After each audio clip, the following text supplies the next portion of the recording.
ప్రపంచ ధ్యాన దినోత్సవం డిక్లేర్ అయిన సందర్భంగా మనం వరంగల్ పిరమిడ్ స్పిరిచువల్ సొసైటీ ఆధ్వర్యంలో ఒక గొప్ప కార్యక్రమం నిర్వహిస్తున్నాము. ఆ కార్యక్రమం ఏంటంటే పబ్లిక్ గార్డెన్ నుండి ఈవినింగ్ 5:30కి ర్యాలీగా బయలుదేరి హంటర్ రోడ్లోని రామకృష్ణ పిరమిడ్ వద్దకు చేరుకొని అక్కడ ప్రపంచ ధ్యాన దినోత్సవ వేడుకలు ఘనంగా జరుపుకుంటున్నాం. దాని తర్వాత తెల్లవారి డిసెంబర్ 21వ రోజు కేఎల్ఎన్డి కాలనీ నుంచి వెళ్ళి ర్యాలీగా బయలుదేరేసి ఖర్తాలకు వెళ్తున్నాం. ఖర్తాల్లో ఏంటంటే ధ్యాన మహాయాగం 3 డిసెంబర్ 21 నుంచి వెళ్ళి 31 వరకు జరుగుతుంది. దానికి ఏంటంటే ప్రతిరోజు 50-60 వేల మంది వస్తారు. టోటల్ ప్రోగ్రామ్ కంప్లీట్ అయ్యే వరకు ఒక 10 లక్షల మంది వస్తారు. ప్రపంచ దేశాల నుంచి వస్తున్నారు. కాబట్టి మన వరంగల్ జిల్లా ప్రజలను కూడా మనం దీనికి ఆహ్వానిస్తున్నాం.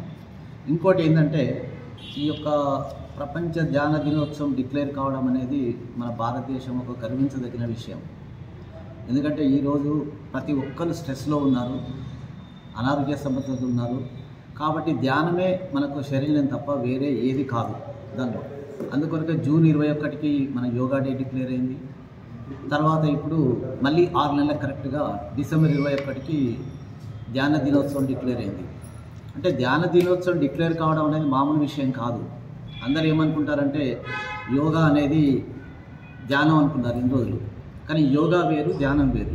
యోగా అనేది బాడీ ఫిట్నెస్, ధ్యానం అనేది మైండ్ ఫిట్నెస్. ఎప్పుడైతే మైండ్ ఫిట్నెస్ వస్తుందో మనం ఏ సమస్యనైనా భరించగలుగుతాం, ఏదైనా తట్టుకోగలుగుతాం. కాబట్టి ప్రజెంట్ ఈ ప్రపంచం ఏదైతే సఫరింగ్లో ఉందో స్ట్రెస్ తోటి, ఆ స్ట్రెస్ తగ్గాలంటే ధ్యానం ఒకటే శరణం. ఆ ధ్యానాల్లో కూడా రకరకాల ధ్యానాలు ఉన్నాయి. అన్నిటికంటే ఈజియెస్ట్ వే మెడిటేషన్ శ్వాస మీద ధ్యాస.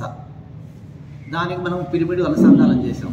పిరమిడ్లో ధ్యానం చేస్తే 3 రెట్లు ఎక్కువ ఉంటుంది. కాబట్టి పిరమిడ్ సొసైటీ అని పేరు పెట్టాం మనం. దీనికి ప్రజల నుంచి విశేష ఆదరణ జరుగుతుంది మనకి.